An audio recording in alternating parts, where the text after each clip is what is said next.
I'm David Shearman. It's a pleasure to welcome you to Politically Speaking today, where my guest is Peter Bordignon, Peter is the Deputy Mayor of the town of Blue Mountains. And Mayor Andrea Matrosovs will be on another show in the very near future. Not to worry, she has not dropped off the face of the earth. She's just very busy. But I will be interviewing her in the very near future in her office as warden. And lots of questions for there, too. But Peter, you're on deck. Good to see you again. You too, David. Thank you so much for having me. Yeah, the mayor is pulling, double duty, and she's puts I don't know how many hours, probably 70 hours a week into between the two positions. She's just working diligently at both ends, both at the local level and at the regional level. So it's a very exciting time for her. Absolutely, absolutely. And there's a lot of things going on, even in the town of Blue Mountains. Always, always, always. There's always room for more, but we take on what we can. Yeah. Now you've got new staff person. You've got a new CAO has been selected recently, and that is Adam Smith. But he tried it on for size, didn't he? That's a good way to put it, actually. Yeah, talk about trial by fire. When our old CAO, Sean Everett, took a leave, and then before he's taken a position with Meaford, Adam was director of planning. He stepped into the role, and we had put a call out for CAO. We went through the applications, and in the first 2 quarters of the year, Adam had done so much to ingratiate himself with staff and with council, which is hard to do from the CAO level, because that's the most tipping of a balancing point. So he stepped into the role very well, and it was made official just this past month. So we're very excited to have a CAO Smith, which we don't have to say interim or acting anymore. So CAO Smith on board, and he's putting his handprint on a lot of things already. Organization with the senior management team and staff, as well as with council, just setting priorities and directives for 2026. Yeah, because we're coming into the fourth year or the third year of entering the fourth year of the municipal term of office, and certainly it's a slightly different perspective from the council side, but hey, from the CAO side, the beat goes on. Well, absolutely, and they'll have to take I'd say it's even more than slightly, David, going to an election year with council, because people start watching their terminologies, minding their P's and Q's a little bit more, I would sort of say, if they're looking forward to October 2026. But the CAO has to keep on running, and if we look at, depending if we look at lame duck or not, all those priorities of council and decisions fall to the CAO's office, during Q3 of 2026. So really, it's by August, let's say, of next year, you'll know who's running, number one, and then a lot of weight will be shifting over to the CAO and the senior management team. So it's important you have the right members in place. Now, you used the term lame duck, and what does that mean? It's just when the majority of council may not be running for council, and so when you're going into a position where it could have a whole new dynamic, I believe it's each procedural bylaw varies. Off the top of my head, I believe expenditures north of 50,000 can't be done after the deadline for nominations are done. So because you don't want to look like I'm going to do this project here, this project there to gain favor with voters. So there's a few things in the Municipal Act that actually put constraints on that, which I think is a very good stopgap and a great safety measure in regards to spending policies. And I believe, if I'm not mistaken, I believe ours is 50,000. That's delegated to the CAO's office after that. Because we still, like you said, beat still goes on. We're still doing road contracts. We're still putting tenders out. We're still doing RFQs, RFPs. So. Yeah, it's one of those kind of curious pieces of terminology that only pops up just before a municipal election. So it's not Absolutely something we talk about, and it's not something that we see in either provincial or federal politics, because once the House is adjourned, or the House is an election, for example, an election is called. It goes into things go into what's called caretaker status. And exactly. so Yeah, you're right. A little bit different. It is, and very much so. Even and I always say this, and not just because I'm in municipal politics. I look at federal, provincial, regional, and then municipal. As you know, a lot of people say we have 3 levels. We have 4 levels. You take the regions into account. municipal politics and municipal infrastructure touches 70% of a person's life, from from dog licenses to major road construction to tree cutting. So you have to look in its totality. That beat never stops. That pulse every day that touches people's lives.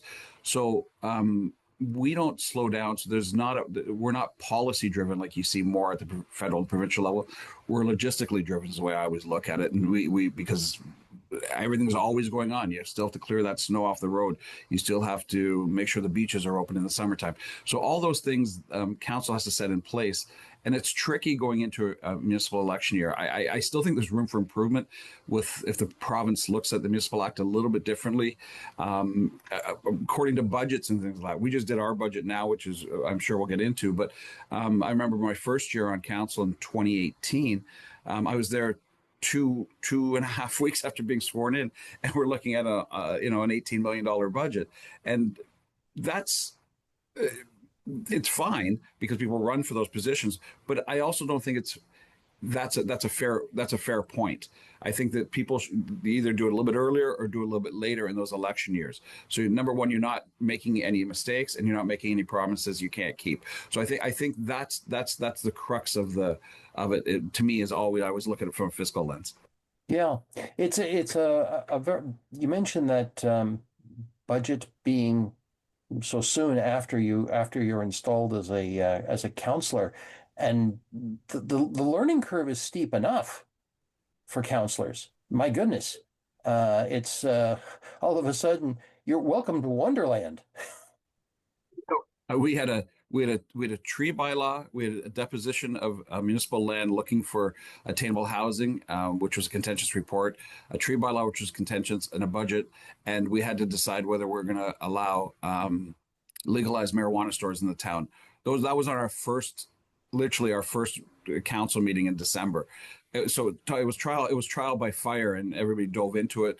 Oh, and we were rewriting the STA bylaw as well at that time. So there's 5 major issues within the first 3 weeks of being sworn in, which we tackled it and got through it. But I think it's not totally fair in some aspects, especially if people are new coming into the political sphere, because looking from the outside in, you're always saying, oh, I'd like to do this, I'd like to change that. You really know what the power dynamic and what your abilities are once you start reading the reports and working with staff, and really what the role of a council member, whether you're a mayor, deputy mayor, or council member is. It's a lot different than what people think once you're on the inside. It's interesting you would say that because I have heard it said by people who are new to council that it takes at least a year to figure out who's on first, what's on second, I don't know who's on third, and how much you really don't know. It's true, absolutely. There's a boatload of training. A lot of it's there's from anywhere from human resources to tactical training. And reading the municipal act is an arduous process, but everybody running for council should really do that. There's Fred Dean and people like that have books out that and some seminars ahead of time, so you think you're running for council. Those are great things for people to do, and I encourage anybody running in 2026 to look at those. I think you and I have joked before. A year on council is is like a BA, and then 4 years on council is getting your PhD. So it's because by the time you're exiting this or you're looking into the next term, it's a lot. It really is. You don't even know how to address through the chair, and there's certain procedurals at each local council level, which is different, that would vary by the 9 member municipalities within Grey Highlands, because Owen Sound might do something that we will do something different. So even if you've watched and have attended, you have to, once you're in that role, it takes a little bit of time to get used to that. I know it did for me, and I was on the ratepayers for 4 years before that, running that, so I knew the issues, but how to tackle them is a different animal. It's fascinating stuff. And I would also encourage anyone who has any interest in municipal politics to make sure you follow the municipal council meetings. You don't have to attend in person anymore. You can watch them on, and yours is probably the very same as here in Owen Sound, that those things are broadcast on the internet, so you can watch, or you can go back. You can okay, I'm watching the ball game or the hockey game. You can go back and watch the recording because there's always something you want to blip over or something that maybe catches your interest. Absolutely, and our clerk does the best to follow along with the agenda. So if you are interested in something and it's in the planning session, watch that committee of the whole from that Tuesday, or something in the finance department. Watch Monday morning is last Cal meeting, and you'll be able to catch up pretty quick. And it also gives you an insight to the staff reports as well as the council views. So by watching it, I think you're right. It gives a very good education, especially for people not just running for council, but our residents as well. But I do hope that we have a lot of people running for council next year. I think I think it's an exciting time going into we'll be looking at another decade. We're going to 26 to 30.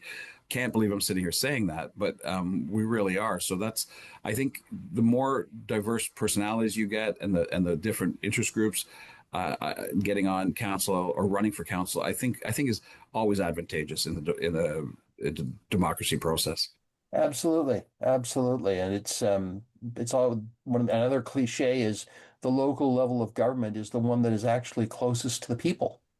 Absolutely. As I said earlier, 70% of everything that involves in Mhm. your life, or 71%, I think was the number, is at the municipal level. You look at, we had the federal budget coming out. We have, we have the new sitting in the legislature at the province with some key bills coming through. But what touches your life every day at that 70, at more than two-thirds of everything is at the municipal level. Yeah. So that's an important feature. And if you want to realize how eh, eh, how your municipality touches your life very every day, just even if you're on a well, you have the health unit, which touches you because your well, there's a lot of regulations around that. But if you live in a municipality where there is municipally supplied water, you turn on the tap, there you are. There's your municipality touching your life right there. Exactly, and from the Safe Water Drinking Act to, Yeah. there's just so many aspects from the regional level, the provincial level, the municipal level, and then tying all those together. You would talk about regional and local roads. Somebody will say, "Oh, we want to shut Bruce Street down right where all our stores are in front of the restaurants." And that for, okay, we'll get permission from Grey County. Well, what are you talking about? Well, that's a Grey County road.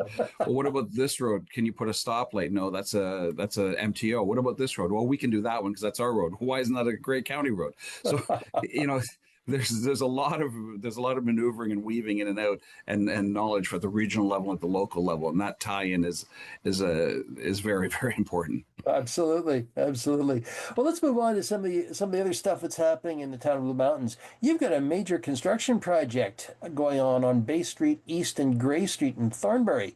Is it going to go on through the winter? Yes, we were just getting updates. I have to remember what was in camera and what wasn't.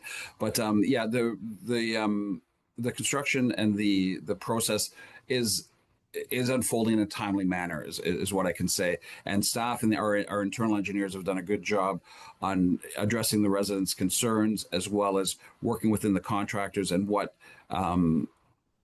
is acceptable at the council level, the resident level, as well as moving forward with the development, because it ties to a lot of things. When you're moving water, when you're moving sewer, when you're adding capacities, water allocations, things like that. So. To answer your simply question, I'd like to say I believe so, and I believe things are progressing in a timely manner. I haven't heard otherwise to that. Well, let's just hope that once you get down, you don't encounter any strange cables or pipes that were never marked. That's happened here in Gray County. Oh, we'll find a pipe that will say, why is that lateral running across this guy's front yard? Well, I don't know, in 1952, the easiest way was, oh, Bob, can I put a pipe across your lawn to connect these two laterals? And then we have to deal with easements. We have to deal with property. We saw that just in the southwest corner, right in downtown Thornbury, just on a simple sewer upgrade. So we were saying, well, why is this house is pumping east, that everybody else is pumping south? What's happening? So we had to, you have to deal with the property owner. You have to make sure that everybody's happy, and you have to correct, legacy issues that we come across when you're digging up 50-year-old infrastructure. It happens all the time. Yep. Yeah, I recall hearing of road reconstruction in Gray County. I'm not going to say be any more specific than that, but they discovered that the road was actually on somebody's lawn. Oh, And what had happened, near as we could tell, the way I heard it, was that there was when the road was originally built, the road supervisor who supervised the work came to the property owner and said, can we put the road across your property or in on in your encroach on your property? Yeah, sure, no problem. Handshake, done. 50, 60 years later, it was a problem. So We have I won't say what, we have a similar situation yeah, that's come up within our TBM proper confines. Literally a very similar situation from yeah. a handshake deal with a grandfather. Now the grandkids are taking care of it and saying, I think that might, so that's something that we'll have to deal with. And then the other way around too, we had somebody who put a pool, and it was it was infringing on town land that we found out after when we were looking at at a piece of property that the town had easement on. So these things happen, but we deal with them. We deal with them in course. But these Well, legacy issues, you got to correct. but that's why you have the committee of adjustment.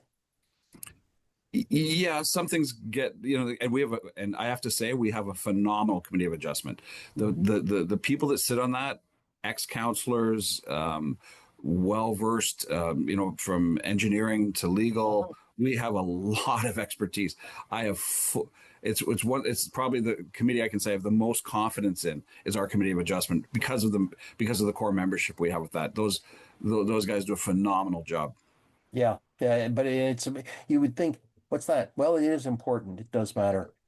Let's get back for a moment to the budget. One of the things about strong mayor powers was that the strong mayors were, and TBM is one of those, is given the ability to set the budget and to Yes. develop their own budget. What is the process in the town of Blue Mountains? Mayor Matrosov's Andrea at her first piece of business after strong mayor powers came in was to revert the budget back to council. That was her very first order of business, and that went through. And we took it back to staff. We passed a budgetary number of unoperational of 2.5. We'd like them to percent increase. We'd like them to come in at on the operational side, and then looking at the additions to the budget and other things like that. So we did have our budget deliberations very early this year, and even this is really our CFO's first full year, because when she came in, so lucky to have her in the role. Her knowledge, having worked in Simcoe County with Sega and Collingwood in the private sector, a lot of knowledge there. What we're doing is for our second budget of the year, we did it early, David. And what we did was we broke it down into the operational side. We brought it into the additions to the budget and what was core and non-core service oriented, and then what we need to do to replenish reserves. Because in this economy and building slowing down, our reserves have got down a little bit. So we broke it into three sections to bring us to the number which we're taking to the public on Monday. Actually, is our first public meeting on it. So the public will have input in the public meeting. Oh, we outside of, I look at 444 municipalities in Ontario.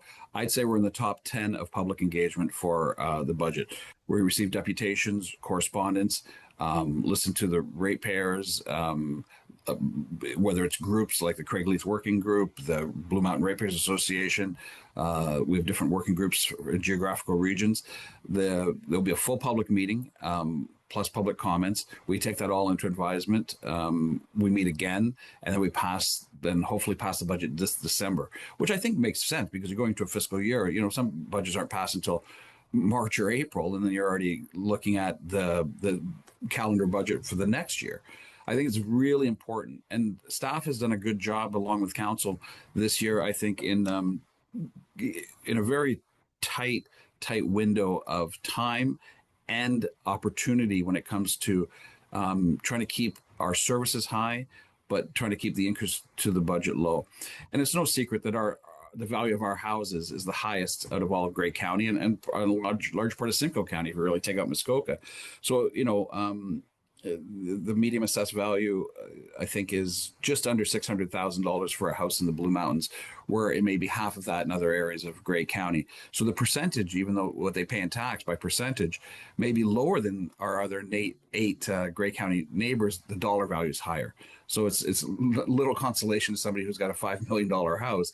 But we worked very hard this year to bring our operational budget in under the 2.5% mark, keeping the additions to the budget to around 1.4, and then I believe 1.4 as well for the transfer to reserves for the asset management. So we're taking a budget to the public of, depending on the fractions of a number, we'll call it 4.3 percent increase on the tax roll for this coming calendar year. That's what we're taking to the public. But we've broken it down into three sections based on, like I said, on operationally.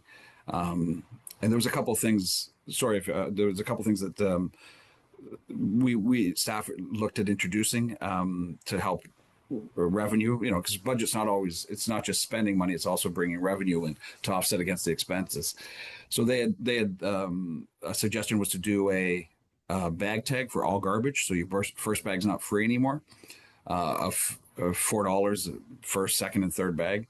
That went over like a lead balloon, and at both at the council table as well as with the residents. So we nixed that day one of deliberations at the Cal meeting before we even took it to the public. That would raise. It doesn't sound like a lot at $4, but that would raise about $755,000. So then we had to find $755,000 in operational efficiencies. So which we managed to do, through a hiring freeze and some. And not filling some staff vacancies. So we found it at the expenditure level as opposed to finding at the revenue level. So that balanced out pretty well. Which reminds me, recycling, that changes January 1st from the municipality to another contractor. Is that, I presume that's on the town's radar? Very much so, and we're working closely with our manager of solid waste, and that, and our CAO is actually deeply involved in that. One thing that I see concern in is the commercial side of it. And that's something which I think that's the only the budget itself as we go forward. I'm pretty happy with. I'm not happy with any increase. Nobody is. We all own property. In the TBM, it's just a matter of finding what a balance is with service levels. The OPP, you go in looking at, I don't mean to jump around, but you go looking at the OPP built-in contract escalations, the garbage contract built-in escalations, things that we need to do. These are must-dos. So when we look at an overall budgetary number moving forward, we have to be able to manage all that, and recycling is one of them. So to me, I think we're okay with all the numbers we found in savings and revenue, but the commercial pickup of recycling is going to hit our small businesses hard. And I want to say it's around about 160,000. We have to find that number somehow. It's still in the budget for them to pay, user pay, but I think that's something that will be the next chunk that we're going to have to take out of this budget before we pass it in December. Yeah, it's a very, very touchy situation. I don't think people are quite aware of the changes that are going to occur partially because they're not clear to the municipalities. No, not at all. And I read an article in, I think it was Tom and Aurora, the mayor of Aurora, talking, and he would put a communication out to his residents because they launched something a little bit early to try to see. The bins are a lot bigger. They're a lot bulkier. The people aren't used to them. The pickups have changed. So there's going to be a huge learning curve on this, and what's acceptable, what's not acceptable, avenues we can look at. But at the residential level, it'll be less impact. But at our small businesses, I think is really where the pain is. And our small businesses are suffering. We're in shoulder season right now, so they have enough pain. So that's something that we're going to need to try to do. And like you said, we don't even have all the answers yet. The more I look into it, sometimes the more confusing it can be as we move forward. But I know our operations department, from our director right down, is right on top of it. Sure. Well, I'm sure it's going to be one of those ongoing points of conversation. Absolutely. And then as we continue on to the budget, Now in 2 weeks we'll be going into 3 weeks we'll be going to the regional budget with Grey County. So we're even though we have ours set around just over 4% in that range. Now we have to look at what the blended will be depending on what the county does. We have a $23 million budget at the local level. Now last year I think we were 302 million, probably around 325 million this year at the regional level. And then how does that blend together? Because that hits our residents as well, because everybody pays a blended tax. Where when you have $1 in tax, where all the money goes to, right? So much to the municipality, so much to the region, so much to the school board or the Minister of Education. It's Mayor Body of Owen Sound is quite fond of quoting the fact that only 7 cents of every dollar in taxation comes back to the municipality. Absolutely. Other levels of government. And it really think, does. But at the same time, I think it's worth reminding ourselves that there are a lot of services which we think are municipally provided, but they are provided by the upper tier. And it's for you at the town of Blue Mountains, as well as all 9 of the municipalities in Grey County. The county levy is a pass-through. We pay it in our taxes, and you act as the forwarding agent.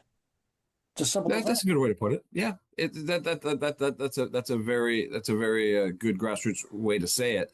But it's not consistent throughout the province either. Like you'll look at, say, Peel region. So you have Brampton, Caledon, Mississauga. It's a regional garbage pickup where we're responsible for paying for the garbage in Blue. We have our own contracts. One thing, actually, it was funny you mentioned Mayor Body. He brought forward, which I think was a phenomenal idea, and I applaud him for it, was talking about a regional municipal task force to look at shared services, and because planning, and I know I assume we'll talk about that later, but planning was one of the ones that they thought about regionalizing, but there's other opportunities in other areas, and Ian, Mayor Body's motion did that. So we have a task force now at Grey County to look at all aspects, and I'm sure waste will be one of them. Yeah, I mean, this conversation of shared services across the region has been going on for years. It's not new. But oh no, absolutely. Mayor Eccles will tell you that I saw this document 23 years ago, and it ended up the waste report ended up in the waste. But I think today is a different animal. I think what we're looking at in 2025 forward is much different than looking at 25 years ago. Sure. And on that note, we're going to take a break, and we'll be right back. Friends, I'm David Shearman. This is Politically Speaking.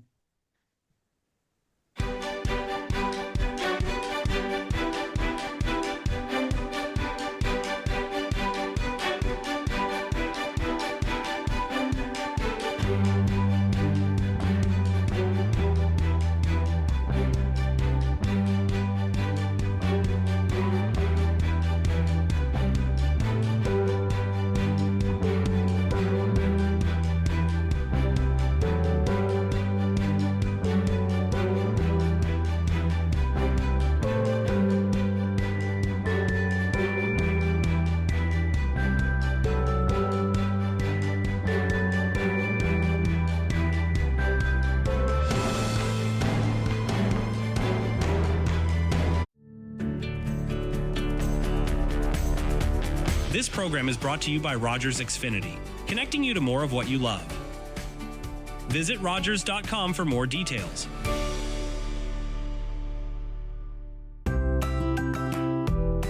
This is Rogers TV. When I was little, my mother took me to the zoo. My love affair began right there. I wanted to know everything about giraffes, but there were no books, so I went to Africa to study them myself. I was expecting Mr. Innes.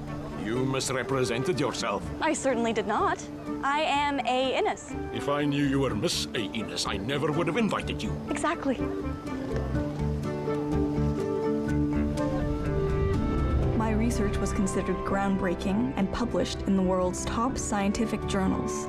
I became known as the first authority on giraffes. Discrimination against women in Canadian universities prevented me from getting tenure, but my love for giraffes persisted all my life. My mother, Dr. Anne Innes Stagg, was the first Western scientist, man or woman, to study any African mammal in the wild. In 2019, she received the Order of Canada. Public transit, garbage pickup, parks and recreation programs, snow removal on your street. How can you stay informed about these and other important local services? Tune to City Council coverage on Rogers TV. See your community leaders at work on Rogers TV City Council coverage. My guest today on Politically Speaking is Peter Bordignon, who is the deputy mayor of the town of Blue Mountains. Now, that must be quite long on a business card, Peter. Yeah, I usually go by with DM or other joke initials that my friends come up with, but we won't say on air. But the role stays the same. Right. And your job is to do as the mayor bids you. Yeah, we and Andrew and I couldn't be different in personalities, I would say, managerial styles and even interests. But I tell you, she's a great leader, and she's got her hand on virtually every aspect at the local level. So I have a lot of respect for what she does, and now especially with her role in Warden. But she does, we talked about earlier about the strong mayor powers. I've been chair of finance for the past 4 years, and she's one of the first things she did, like I said, was delegate the budget back to council, because she feels this should truly be a council budget. And with, like I said, with our I don't want to say new anymore, but with our fresher CFO and new CAO, it was a great thing for her to do. And I think everybody's got their stamp on this budget. They really do. It's not singular. This is truly a team effort. Yeah, and I think if I can look at other municipalities around, Mayor Kentner in Meaford made it very clear that he felt that there should be more staff involvement in the Meaford budget. And so he took the strong mayor powers route and asked for a budget that was very clearly came out of staff, and that council would have its say, absolutely. But he felt that there needed to be that how shall I say it, that indication to but every municipality is different. 444 municipalities in Ontario, and there are 444 different opinions. Absolutely. And then extrapolate that out by 3 to 5 to 9 on councils. You're looking in the thousands of people and their opinions, then the staff, and then of course the public. Like I said, we have a very arduous and engaging public process. The public gets the budget book the same day we do. So there's no surprises there. The only thing I always want to say, and I say this even not just with the budget, with staff reports, some people say, oh, how could you be thinking of putting a subdivision there? We're not. A developer's thinking of it. They come to staff, and staff brings it to council. So we're at the decision-making level. So we're not at the idea level. So something like a budget, I find we can dig our teeth into a little bit better, David, because that's something that we can truly, we have to do. And a budget is something that it's a living, breathing thing. And I always say this, and I've said it all my life, is people lie, numbers don't lie. So they're the only things that are true to form. And, when we look at our budget, we look at our mandatory, our essential, our traditional, our discretionary. So we break that down even further to say to the public, listen, there's the mandatory, there's fire protection, there's water, there's wastewater, there's property taxation. And then we'll go down, winter control, roads maintenance, trail maintenance. And then we'd like to, look at a community center here. We'd like to look at doing this upgrade to this property here. And then we take down to discretionary things people are asking for. So when you break it down to that level, you can truly see, and as Mayor Body said, it's really pennies which actually come to the municipality. But I have a friend who ran the BMRA ratepayers forever. He's got a T-shirt with a loonie on it, divided into quadrants on where you're, for every dollar you make, 64 cents goes to some sort of taxation. It's just a matter of where does that money go. So we have to maneuver within the confines of what we have in it. In our case, it's around $23 million, and then there's the county portion, of course, the education portion. So. Yeah, and everybody has their own ideas, because the county portion is controlled by another budget that you have a kick at that can, because you're a deputy mayor and you're on county council. But we don't have any input into the school board budget, because that's That's the provincial. That's at the province. That's at the province and the trustees, local trustees. And even at the provincial level, like with the federal level, with the new budget, they're talking about housing. And I don't mean this in a bad way. Everybody talks about housing. Housing is housing affordability index. These will be key. They've been buzzwords since, I've been involved in politics since the past 10, 12 years. But now that in this federal government, they're talking about the Canada Community Building Fund, which was formerly the gas tax, and a statement in the budget, which we got an analysis from our CFO this morning. It was good of her to analyze the budget, how it would affect the local level, and one thing that was said at the federal level was that municipalities are kind of a roadblock when it comes to building because of development charges and things like that. Well, yes and no. That's not really, a fair statement. The economy right now in the state it is, not a lot of people can borrow money to build. And if you're a builder, and even if you have the money, you don't know if people are going to buy. And granted, development charges are high. And if you do take away those barriers, but that's a significant part of revenue, which pays for the pipe in the ground. A meter of pipe is $1,000 when we're laying it in the ground. It's just the cost. There's nothing we can do about that. So if we're you're running 1.5 kilometers of piping, when you extrapolate out the math, it's a lot of money. But that infrastructure should be there for a long time, and development charges will help pay that money back. So if the federal government or the provincial government are going to remove those barriers, there has to be funds or subsidies back to the municipal government to make them whole. Otherwise, that will hit the taxation number, and that's something we can have, because development should pay for development. So when I read, there's a couple scary things I read in the federal budget in regards to that, which I'm all for, opening the doorway for more development, removal, reducing of development charges. But there has to be something to replace that revenue. If that revenue is not replaced, we're in big trouble. It happened with the OPP budget last year, and the province stepped in at the 11th hour to help offset that. There'll be some offset this year, but eventually it's absorbed within the town's own budget. Yes. The policing costs are don't want to use the word insane, but they're high and they're escalating. They really are. But again, to me, that you look at mandatory must do's, and of course, first responders are one of them. We look at the police budget, and I've analyzed it, and if we, God forbid, you need a rapid response team at the resort, if something happens, they can do that. Where a local police force doesn't have those capabilities. We want more patrols, more community safety zones. People are asking us about speed limits all the time. We work very closely. We have a very active police services board. They meet regularly. We have very involved public chairs. We have the mayor and Councillor Adele sitting on that committee, on the board as well, and the provincial appointees, and they do a lot of work right here in the TBM. And we're very lucky to have the support of the OPP that we do have. But as you said, that comes with insane costs. It really does, and the escalations. But again, a steak at your local Foodland is $37, where it was $27 2 years ago. So we have to look at that in its totality as well. But those are the type of costs that we have to keep absorbing as we move forward. And all it takes is one extremely serious crime, and all of a sudden you realize your emergency services, or like police, for example, are worth their weight in gold. Oh, same with fire. We look at people. I hear sometimes that our Canada, but we have a great fire department run by a great chief, and between our volunteers and our paid duty, people. Oh, I see you have inflatable boats. I see you have this. Well, look at the topography of Blue Mountains. We have almost 22 kilometers of shoreline, so we need marine. We have a lot of hiking trails and mountainous peaks. We need aerial.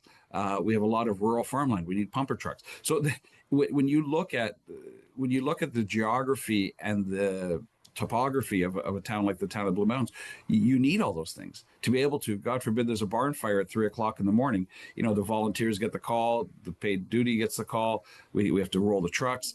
So those are things that we have to. Those come with a cost. But like you said, people, until God forbid you need that service, it's hard to justify the costs when it's on paper only, as opposed to being an actual. Yep. And that's the role of councils. We have to look at that and what's best for the 14,000 voters that are and ratepayers that are paying their property taxes. Yeah. There is another, not necessarily related to the budget, but there's another plan out there that I wanted to ask you about. That's the drainage master plan. What is a drainage master plan? It's been almost 4 years in the making. The drainage master plan. We're very, very close. It didn't pass at this committee of the whole because it's coming to council this coming week. Drainage master plan is exactly that, looking at all aspects of drainage, natural, floodplain, development, infrastructure. So the drainage master plan will be the blueprint to follow as we move forward. A few of the concerns council had, which took it back to staff to answer questions. One of the biggest ones was historic and legacy. If we have a property that's been flooded over the years, this guiding document looks forward, but it doesn't necessarily look backward in regards to development and things of that nature, David. So those are just a couple of key questions that council had. Once I get those answers, I will be able to support the master plan as we move forward, I believe, because they've done a good job in explaining everything. And it's just like it's just like, our master transportation study. When it comes to engineering standards for roads, for trails, when that involves pedestrian, bicycle, motor vehicle. The drainage plan does the same thing when it comes to, if you want to put a development here, here's the plan. Here's how we look. This is in Craigleith area. This is the Timmins floodplain. This is what happened in 1975. This is how we're going to tackle it as we move forward. So you have to build up. You have to put in different drainage. You have to look at storage basins. So that's what the master drainage plan does. Not an exciting document, but a very important document, especially as we move forward, because we have had drainage, all the way from Laura Bay to Craigleith. We had some legacy drainage issues once properties were developed. We've seen that, and we have to work on it and correct it. So that's what the master drainage plan is, and I have full confidence that our operations department will be able to answer the questions to satisfy council coming up in the next week, so we can actually get that enacted. Now, how does this play into the Conservation Authority plans? Very, very, very much so. That's all part of the when we look at anywhere, we get in. As you know, Blue Mountains is unique. We have Simcoe on one side, Gray on the other. So we have the Nottawasaga Conservation Authority. We have Gray Sabo Conservation Authority. So their plans looking at floodplains and they have planners on staff. So the master drainage plan, the guiding document has input from the conservation authorities as well. But it's funny you mentioned the conservation authorities. The province just came out last week saying that they're going to be doing an amalgamation of conservation authorities.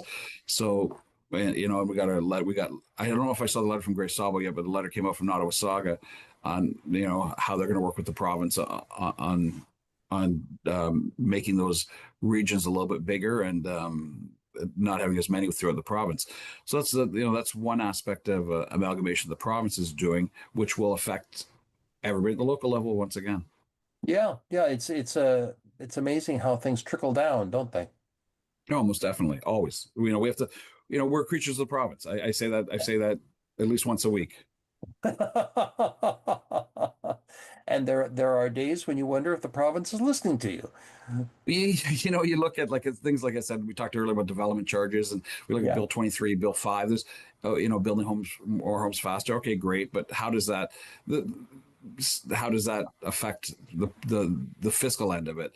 The province has been good. We've been fortunate. With Hughes grants and things like that. So we have a very good staff in applying for a lot of granting and things like that from the province, because there are a lot of grants out there, both federally and provincially. And some projects we put forth, we won't move forward with, and we'll say, okay, that's great. This is a $23 million project. It's contingent on getting 90% of that funding. Otherwise, we're not going to proceed with this. We'll put a little money into 30% engineering, but we're going to, unless we get the funds, we'll shelve that project, because there's only so much money to go around. We had over, I know I keep bringing it back to money, but we had over $100 million on the first page of projects. $100 million.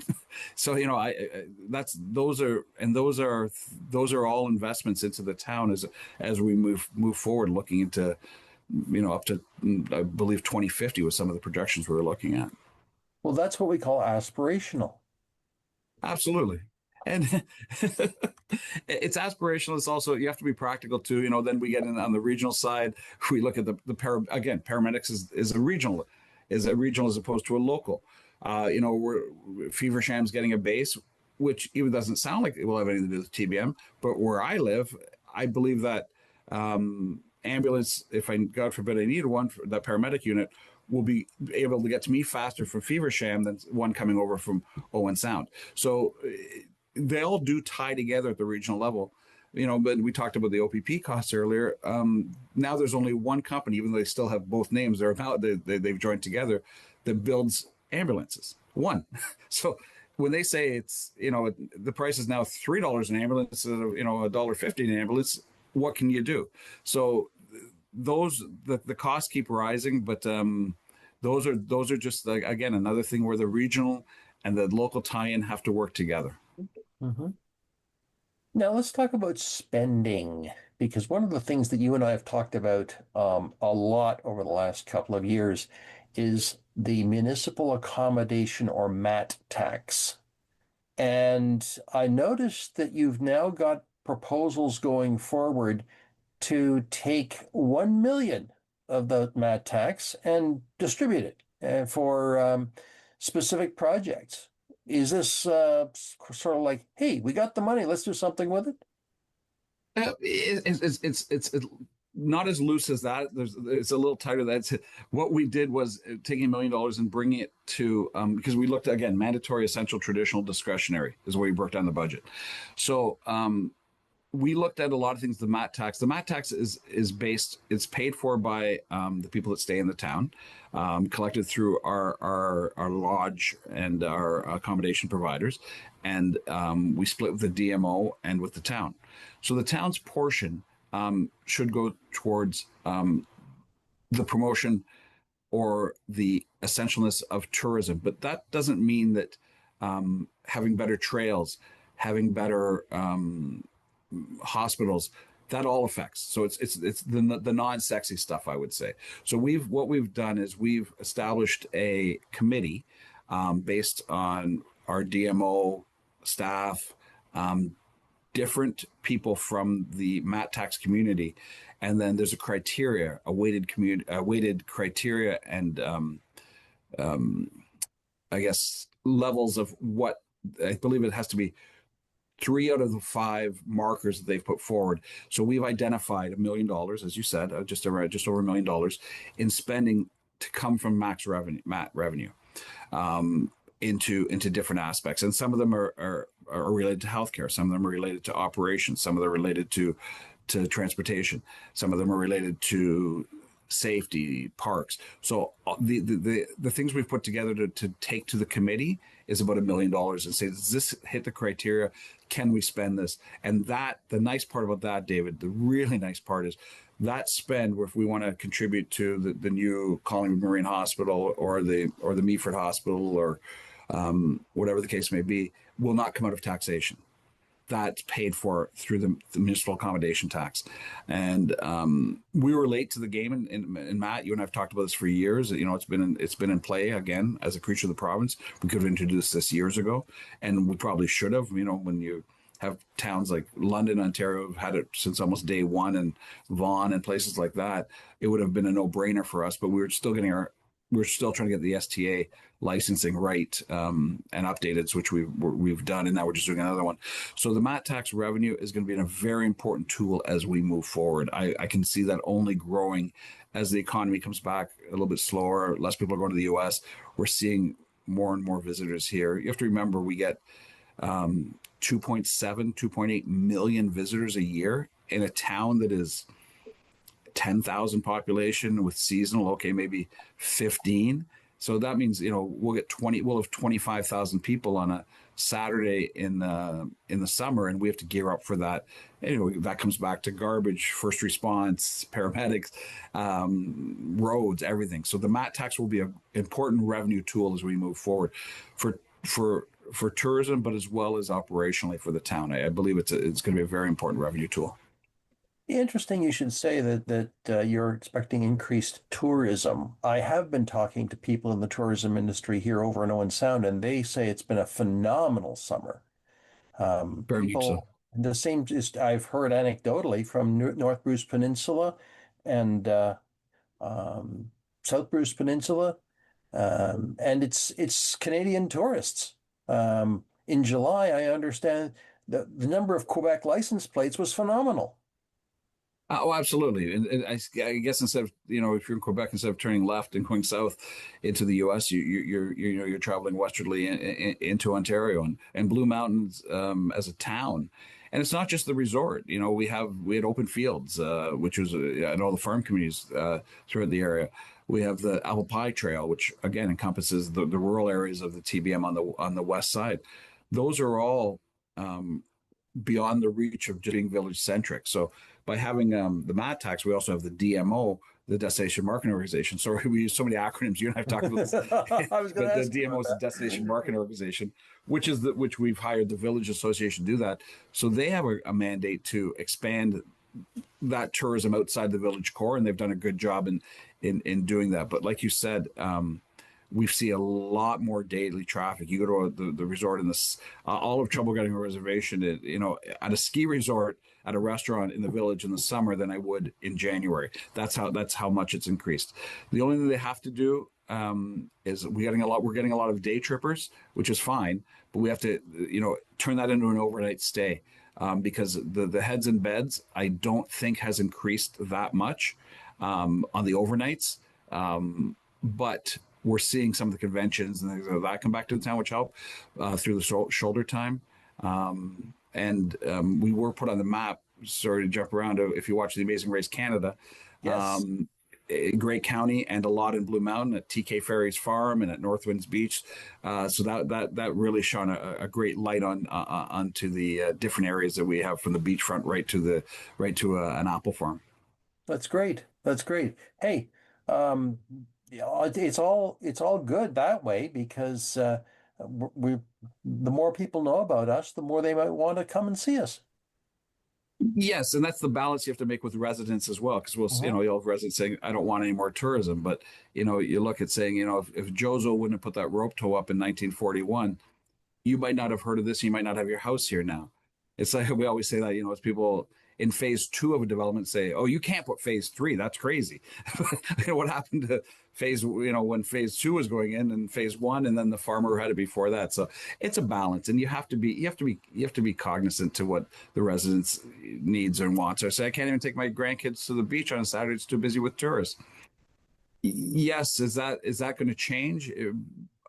I don't know, but you have to be able to balance the two of them, and that's a very delicate part with our residents. My wife and I try to be tourists in our own city.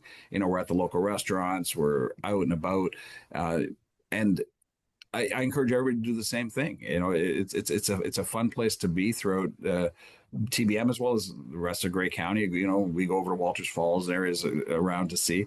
So I think with the tourists continuing to come, and I think you're going to see, as long as the U.S., we're kind of in this, more cousins than brother relationship we had before. I think you're going to see more staying in Ontario and more coming into here from Quebec and from the GTA northward, most definitely. Yeah, it's going to be a very interesting shift to watch. That's absolutely certain. But one of the things that I noticed, and we've got about 4 minutes, 5 minutes left. One of the things I noticed recently is that Hurricane Melissa hit Jamaica, a knockout blow, and in a number of places across Grey County. That Grandma Lambs in Meaford, for example, went to the community and said, "Hey, we've got 18 temporary foreign workers, agricultural workers, and they can't get to their families. They can't find out more information." And the community responded. And the community said, "Hey, we can do this. We can do that." And I noticed that Town of Blue Mountains sent their sympathies to Jamaica and encouraged people to make donations to support the communities in Jamaica through the government of Jamaica. Absolutely, and they stepped up right away, and it was an initiative of the Georgian Bay Fruit Growers Association. They're following the advice of farms and the Jamaican Liaison Service, who they work with, of course, for their workers, support relief recovery efforts in Jamaica. So the Fruit Growers Association of Georgian Bay has been great in on collection of funds and goods as well that they're taking in. So we not only do we make a statement, we're working very closely through our communications. Alan Gibbons, who's our manager of communications and customer service, I believe his title is, working directly with the Fruit Growers Association and our residents to try to get some of that relief too, because they had just gone home. Like a lot of the workers, just as we're at the end of harvest, and they were just getting back to their hometowns, and when this hit, so it's the tie to the Jamaican workers through farms in the Georgian Bay region, especially in the TBM, with all the apples farms and orchards that we have in agricultural, it's been devastating for them, and that tie is decades and decades old. So our heart really goes out to the families on the Jamaican side affected, but hopefully we can do things more working with the Georgian Bay Fruit Growers Association. Yeah, it's you don't realize it until something like this happens. But I've been in several situations with the farm workers community where you realize, oh yeah, they are part of our community, and it's historic. It's and it's not there. They live here for, it's not 2 weeks. Like a lot of them are here for a long period. This is, it's like it's a second home to a lot of them, and that it's a very not only is a very important part of our agricultural business, just part of our cultural makeup as well, and the needs and the needs and wants of the agricultural society, as well as the seasonal workers. The tie-in is phenomenal, and it's a fabric of our community, and we're going to try everything we can do to help them through this difficult time after Hurricane Melissa went through. I believe it was on the 28th of October. Yeah. It's the other thing too is that we have in common our roots in the Commonwealth. Absolutely. So different parts of the Commonwealth have gone in different directions, but we still have that common bond, and not to mention the expatriate community from Jamaica that is in Canada. That's an important part of this country. So, and that Commonwealth thread ties us together, David. It's a great way to put it. Most definitely. Absolutely. We've got just a couple of minutes or a minute left. I just wanted to ask you what you're looking forward to, aside from snow. Yeah, snow, getting back on the mountain. I tore my MCL the year before, so I didn't get to ski last year because I was a little apprehensive getting on down a hill, but I look forward to it this year, and they've set the opening date. I believe it's December the 11th. It's a Thursday. I don't know how Dan and the team at BMR has a crystal ball, but in September they set the opening date, so they must know something we don't. But I'm looking forward to this. I know what it is. They talked to Wired and Willie. That's what it is. We need a Blue Mountain Buddy or somebody. We need our own over on the east side here. But no, I'm really looking forward to this budget. I'm pleased that we brought it to the public. I'm pleased to getting to the numbers we will be close to being at, and I really look forward to, hopefully people can come out on November the 10th at the public meeting and let their views be known, and what we're looking at, what we're not looking at, and finding a couple solutions to keep the services, but as well as managing a reasonable amount of property tax increase. Well, Peter, on that note, thank you. Thank you for being a part of Politically Speaking. Always good to talk to you. And hey, just like my viewers, we'll talk again. And friends, thank you for joining me on Politically Speaking. I'm David Shearman. Take care. Connect with us by visiting our website or email us at comments@rogerstv.com.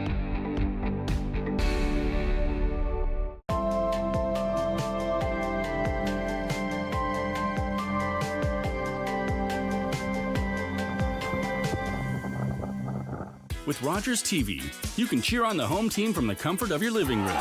We'll head to the rink, the field, the court, or the pitch, so you don't have to. Tune in and cheer on your local amateur athletes on Rogers TV. Just like any other job, to succeed in the NHL, you gotta take care of business. You need to know how to motivate fellow employees. Come on, boys! It's important to be goal-oriented. Assist team members whenever possible. Always put the customer first. Listen to this builder. This place can't believe what they just saw.